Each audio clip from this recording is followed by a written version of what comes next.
Welcome, Jason. Yeah, let's talk about the richest homeless man in the world claim because you made most of your wealth through real estate in the States. But your bio talks a lot about owning a ton of real estate throughout the United States, different cities. Is it all in the US? Like, have you concentrated building your wealth in the United States?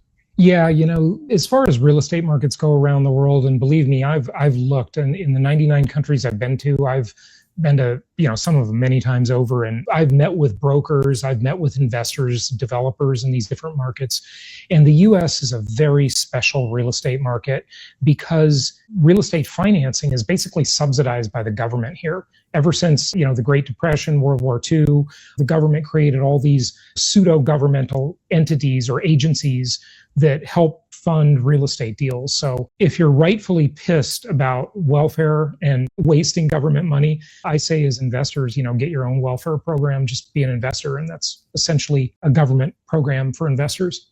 What are the starting points for people that are interested in creating life-changing wealth via real estate? And what kind of timelines? Because people always want like instant gratification, right? Like pop a pill, lose the weight, rub the cream under your eyes, look 20 years younger, right? Like, how does that work in the States? I mean, look, there are many ways to make money in real estate. It's a huge industry, right? So, people can do wholesaling, they can do flipping, fix and flipping, they can do all kinds of things. But what I do, my company's Empowered Investor, we teach people how to buy and hold real estate. So it's kind of boring, but it works. It's really reliable, Rich. And in 3 to 5 years, you'll be probably pretty impressed with what you can do. There's that old quote, you've probably said it before or heard it.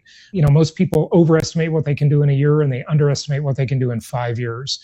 And just like becoming a good man, it takes time, right? You've got to sort of earn your stripes along the way. And that's true with real estate investing too.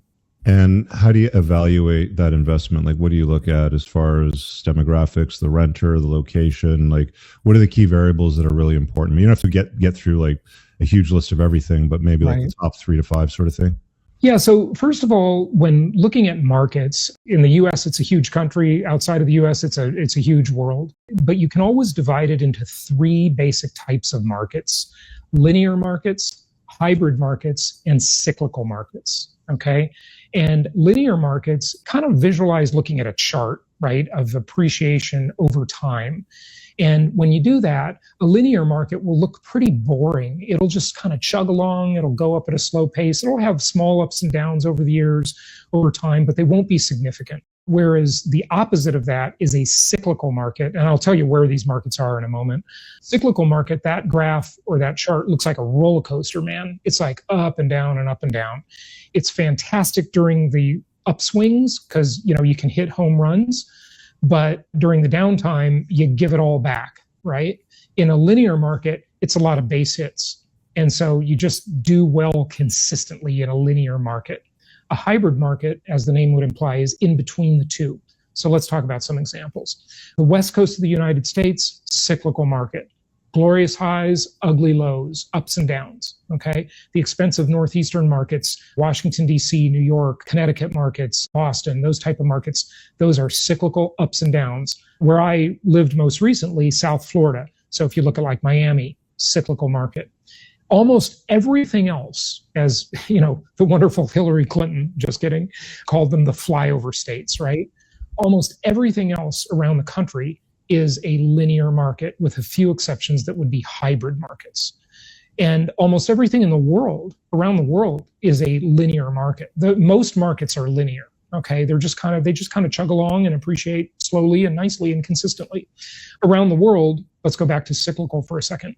Think of Paris, London, Hong Kong, Dubai, cyclical markets, right? Very speculative in nature. And so the linear is where I play and where I recommend people play if they're patient and they just want to create wealth over time. And, the time's going to pass anyway. You might as well do something that's conservative and reliable. And then the hybrid markets, there's not too many of them, but in the US, a couple of examples would be Austin, Texas, Denver, Colorado, markets like that. Nashville, Tennessee would be considered hybrid markets between the two.